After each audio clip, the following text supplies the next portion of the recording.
The year 2020 began with much promise. However, it soon proved to be a year of great change.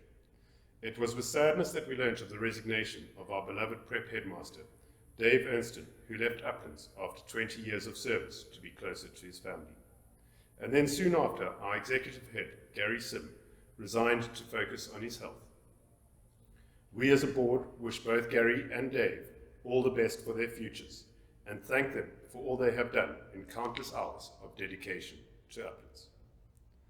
The board asked Gary Viljoen to step in as a caretaker role while they conducted interviews for a replacement head.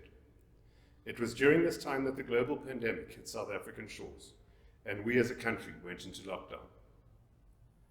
It is with great pride we can say that the Uplands Prep Mancom, consisting of Angie Harrison, Jacques Miller, Sean Barry, Naomi Spencer, Ryan McCarthy, and Father Andrew Simons, and very capably led by Gary Viljoen himself, never missed a beat. Uplands Preparatory was online and functional from the very first day of the second term, with all teachers and staff going to extraordinary lengths to ensure that content was delivered timeously and disseminated correctly, so that when contact learning was reintroduced in Term 3, there had been precious little academic ground lost. The interview process for a new prep head and an executive head for the school was rigorous, and we are delighted that both Scott Halpflesh and Sean Carlisle will be joining us at the start of 2021. These appointments are made very deliberately with the school's 2028 strategic goals in mind, and we look forward to giving both Sean and Scott a very warm Uplands welcome. Our school's vision to develop interested and interesting young people who are self-confident, happy and successful in a changing world. They will be creative, critical thinkers who embrace change and develop lasting, healthy relationships has never been more relevant. While acknowledging the devastating impacts COVID has had on our community, it has also given us an opportunity for reflection. As we move into the end of the old normal and progress to the new normal, we need to ensure that the lessons learned of hybrid teaching, using technology to enhance our offering, and teachers moving from traditional lecturing to a more personalized tutor and facilitator role become part of our DNA. These changes are both exciting and real, and I am confident that we have the competencies in our staff to deliver them flawlessly. In a year of many hardships and challenges, Uplands has been a beacon of hope, where we know that our most valuable stakeholders, your children, are looked after, cared for, and loved.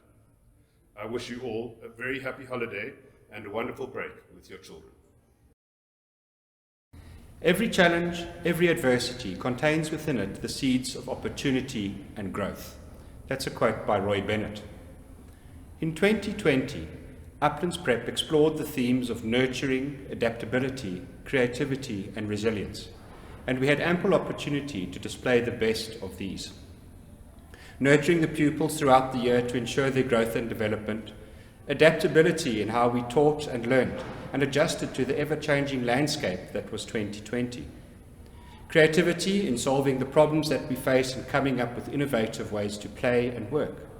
And resilience in showing grit and determination, refusing to give up on any aspect of our school year. When reflecting back over the year, I am astounded by the successes that we have achieved. The successes of the pupils, the parents, the teachers, the admin staff, and the support staff. The whole Uplands community was dedicated and determined to give the children the best all-round education that we could. Academic, sporting, spiritual, and cultural aspects of the school continued throughout the year, focusing on relationships and personal well-being. Online lessons, online sporting challenges, the terrific tableau, online chess, inter-house sporting events without spectators, the live streaming of the gala, Google Meet assemblies, chapel services, meetings, parent interviews, the Grade 7 graduation dinner, the end of the year prize givings. We did it all. We adapted and we grew. We learned new skills and changed the way we did things to get the job done. Socially distanced in-class learning, hand washing, temperature checks, sanitizing and mask wearing were the tools that we used to resume schooling and to get the children out from the safety of their homes and back into the classrooms, and to help them realizing that life and learning could and would go on. the headmaster, Mr. Dave Ernston, the executive headmaster, Mr. Gary Sim, the business manager of Uplands, Mr. Phil Humes, Ms. Lynette Carlisle, our long-serving receptionist, Mrs. Bronwyn Peters, the head of music, Mrs. Gina Matlangu, the foundation phase isiZulu teacher, and Mrs. Mareka de Vet, all left throughout the course of the year, and we wish them well in their new endeavours. Mrs. Mariska Dupré and Ms. Nombusa Mashego have already joined the Uplands team, and we look forward to welcoming our new executive head, Mr. Sean Carlisle, and the new prep head, Mr. Scott Hauptflesch, when they start in 2021. They will find a school that has not only survived 2020, but has thrived, a school community that is more willing than ever to ensure that all that can be done is done in order to give our children every opportunity to continue learning and growing in this ever-changing world. 2020 was also a year for celebration, as Mr. Bram Smith and Mrs. Charlene Smith, Mr. Ryan McCarthy and Mrs. Claudia McCarthy, and Mr. Chris Smuts and Mrs. Tanya Smuts all got married in the 4th term, and our warmest congratulations and blessings go to the 3 happy new couples. I'd like to thank the parents. Thank you for taking on the role of teaching during the winter months and for continuing to support the school and for entrusting your children to our care this year. Thank you to the children for your willingness to adapt and your resilience that you have shown. I'd also like to express my thanks to the Executive Committee of Uplands for their help and support during this year. Their guidance and support has greatly assisted in my personal growth. My gratitude must also be extended to all of the staff for being willing to learn new things, for the countless hours performing additional health protocol duties, and for putting their own concerns and worries aside to ensure that school could operate safely this year. I'd like to thank the Prep Mancom team for all of the additional work that they had to undertake this year, for sharing the load with a senior staff member down, and always placing the best interests of the children first. All of you have contributed to making 2020 a most memorable year. I wish all of you a safe and peaceful break, a blessed Christmas, and safe travels. Good morning, ladies and gentlemen, board members, distinguished guests, and most importantly, the boys and girls of Uplands Prep. As I stand here this morning, I cast my mind back to what 2020 was. And I'm reminded of the strange year that we've had. It is strange to be delivering this address through a camera lens. But to be fair, the camera lens and I have become good friends. In early January, I updated my WhatsApp status and description to 20 plenty, with the hope and positive mindset that 2020 was going to be a phenomenal year. A year like no other, with great things to come, particularly on the sports field. With our numbers that are so healthy, our facilities that are in magnificent shape, and our coaches positive and eager to get going. This did set the tone to what would be a great year for 2020. It started off that way if we have a look at our wonderful athletics results. Thank you to Zoe and Nick for their delivery of what 2020 was in terms of results. 20 plenty could not be more apt for the year that we've had. From March, when the national lockdown was announced, plenty of changes and different thinking all round started to take place. Plenty of moments, dreams and hopes were robbed from us, or were they? I have found myself contemplating over this statement many times over the last few months from a sporting mindset. Why is it that we as human beings resist change so much? I believe it is not change that is the problem. It is our mindsets to change that may be the problem. Doing some research on change management, I've come up with 3 reasons why we as human beings do not like change. There are many more reasons, but for the purpose of this speech, I'm only going to discuss the following 3. The first quote that we often hear is, there isn't a real need for change, really, with COVID. The second one we often hear, the change is going to make it harder for me to get things done. Yes, COVID was tough. And the third one we often hear is, the risk seems to outweigh the benefits. Well, let's have a look. The COVID pandemic has forced us to change 20 plenty of our habits. In the sports department, we've had to think outside the box in many ways. We've had to evolve our roles to suit the needs of the school, to suit the needs of the provincial and national sporting bodies. It must be said too that our children have had to change their sporting habits to fit in with the legislature nationally, and more so the rules of our school. It must be noted that the behaviour change in our children has also been interesting to watch. With sport not compulsory, it has been fascinating to witness the results of a number of our children improve. Yes, listen to that again. The number of our results have improved. I put this down to the mindsets of the children at sport and physical education lessons. 95% of the time at these sessions, girls and boys were given the option of choosing their specific activity. All of a sudden, children were responsible for their results at each session, and it was remarkable to note that the outcomes were above average. I'll say that again. It was remarkable to note that the outcomes have been above average. I'm not sure whether this is a long-term solution for Uplands, as it may not fit the holistic approach to education that we, as an institution, strive for. As the approximate attendance at these sessions were only 65%.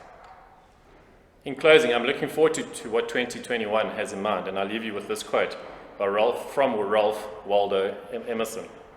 What lies behind us and what lies before us are small matters compared to what lies within us. Congratulations to our prize winners, and enjoy your family time. Thank you. Good morning, ladies and gentlemen, boys and girls. My name is Zoe and my name is Zoe and this is Nick. Thank you, Zoe.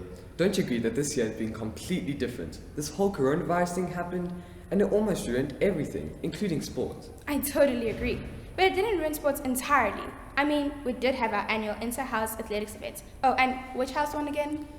Fuller. No, I didn't hear that. Fuller, but Ogilvy won the Spirit Cup. Ugh, whatever. The Senior Victor Ladorum was awarded to Keegan Drews and the Senior Victrix to Shuri Mukunda. We are proud that our athletics departments are still breaking records, and not just COVID. A total of 3 records were broken by Keegan Drews and myself. Straight after that, we headed into a jam-packed athletics season where 10 of our athletes made it to the Mpumalanga School Athletics Champs. Again, a record.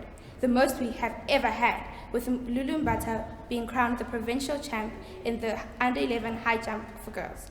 This is yet another record. Certainly a year of records. Zoe, weren't you part of the girls that went to the Mpumalanga netball trials? And didn't you make it to the second round? Yes, along with the other girls who made it through. But like you said, Miss Coronavirus had to ruin everything. Oh, I'm sorry to hear that. Here's a joke. Maybe it'll cheer you up. Where do netball players that have committed a crime go to be judged? I don't know. The netball court. Good one. Thanks.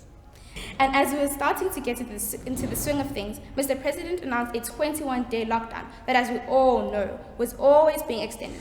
But that doesn't mean us crazy sport people stop doing what we love. We came up with some interesting ways to keep ourselves fit and active during the tough time. Our morning would start with our wake-up shaker, which the teachers at first would record for us, and we would copy what they did. But then they got a little bit lazy and made the grade 7s do it for the rest of the school. We also did many other challenges, like the sit-ups and a virtual road race against St. Dunstan's. Then we were allowed to come back to school, which was really nice, until we realized that we had to social distance and wear our masks, something a certain group of boys found very difficult. Yeah, it wasn't the easiest thing, but we got over ourselves because sport was starting again, and we were very fortunate as many schools did not have any sport at all. We started off with online chess, cross-country, golf, cycling, and the tennis against Penryn. Thank goodness it was against Penryn because we didn't need much practice. Thank you to the sports department for making sport possible this year. Thank you to every pupil that put in the effort in all the sports activities we did. As we go into this holiday season, please stay safe and enjoy your time with your loved ones. During this difficult year and being faced with so many challenges brought on by COVID, personal well-being was at the forefront of the cultural department's focus. Personal well-being is taking responsibility for one's physical health by listening to one's body, personal reflection and managing stress by pursuing talents, interests, relationships and creativity for fun and enjoyment.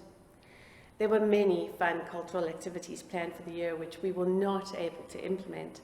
However, the cultural department came up with innovative ways to allow our students to reflect on their personal well-being, embrace their creativity, and showcase their talents. The expressive arts serve as another string to one's bow, and this is a reminder that despite having lost so much during this unprecedented time, we still have so much strength and courage within ourselves, and so much to be grateful for.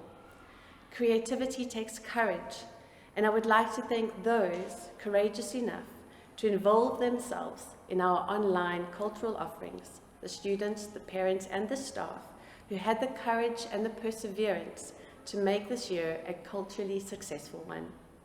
Use this holiday to focus on your personal well-being. Pursue your interests and your talents, and remember that anything you are willing to practice, you can do. The cultural department we had so many awesome events planned, and then suddenly almost everything was banned. No singing or dancing or standing too close, and to choir and art lessons we said adios. The cultural department is made of a creative bunch, so we decided to stick it to COVID and gave a great big punch. The efforts put into the online art, drumming, piano, guitar and singing were more than we can fathom, but it left our ears ringing. Our new skills in using apps and tech put us to the test, but our online offerings and puppets showed we're really the best. Even drama lessons continued and full of wit, presented by Mrs. E, Mr. B and newly married Mrs. Smith. The cash prizes were won by entering the terrific tableau. The music montage was an incredible creative show. The virtual cultural experience received hundreds of entries of art photos and video clips, but how to present these? The marketing department deserves a loud shout out. Our social media presence was everywhere and all about. The cultural quizzes for each grade were fun and weekly. The winning houses, Ogilvy, Webb and Fuller, pranced around cheekily. The virtual music montage was a great feat and left our observers singing and tapping along to the beat. All in the cultural department had a wonderful year. We proved that even a worldwide pandemic can us not deter. Good morning, teachers and friends. Boarding life is the most exciting phase of one's life, which should never be missed if offered. I think it teaches you more lessons than your school ever can. I've been living in boarding, and only a few months are left. Hostel became like my home, and I got so many friends who became as important as my family. There are lots of perks when you are living in hostel. You always have a friend to rely on when you're feeling sad or feeling alone. You start discussing homework and end up talking about your crush. You find different kinds of people in hostel. Some of them talk a lot. Some sleep a lot. Some crack poor jokes. And then we have the pure bloods, the ones who listen to your stories even though you've told them 100 times over. In boarding, you learn to have patience, like lots of patience. Birthdays are always red carpet events because of Mrs. Barry and Matron. Hostel life is the best time to discover who you really are. Some become singers, some become world-famous TikTokers. There are a lot of different kinds of rooms in boarding.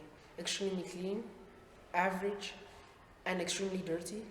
It depends on the laziness of you and your roommate, but your favorite roommate becomes a sibling. Here you learn a lot about the people, but especially you become to know yourself. That is the best part of boarding. Thank you.